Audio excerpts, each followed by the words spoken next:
ল্যাংটা বাবার মাজার জিয়ারত করলেন মতলব উত্তর উপজেলা চেয়ারম্যান প্রার্থী মানিক দর্জি।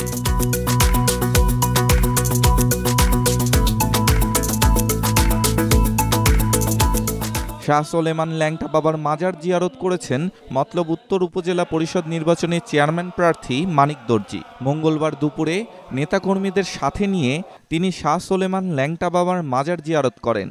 এ সময় উপস্থিত ছিলেন কলাকান্দা ইউনিয়ন পরিষদের চেয়ারম্যান সোভান সরকার শুভা, গজরা ইউনিয়ন পরিষদ chairman Shahidullah master, union Awami লীগের সাধারণ সম্পাদক ইউসুফ সরকার, যুবলীগ সভাপতি আক্তার ঢালি, সাধারণ সম্পাদক খোকা, মতলব উত্তর উপজেলা যুবলীগ সদস্য মিয়া বাবু, খোরশেদ আলম, ফতেহপুর পশ্চিম ইউনিয়ন ছাত্রলীগের সাধারণ সম্পাদক মেহেদি হাসান কাজল প্রমুখ। উল্লেখ্য, ষষ্ঠ উপজেলা পরিষদ নির্বাচনের প্রথম ধাপের তফসিল অনুযায়ী মতলব উত্তরের মনোনয়নপত্র বাছাই হবে 17 এপ্রিল। রিটার্নিং কর্মকর্তার সিদ্ধান্তের বিরুদ্ধে আপিল করা যাবে 18 থেকে 20 এপ্রিল। আপিল নিষ্পত্তি হবে 21 এপ্রিল। প্রার্থিতা প্রত্যাহারের শেষ সময় 22 এপ্রিল। পরদিন প্রতীক বরাদ্দের পর আনুষ্ঠানিক প্রচারণা শুরু হবে। ভোট হবে আগামী 8 মে।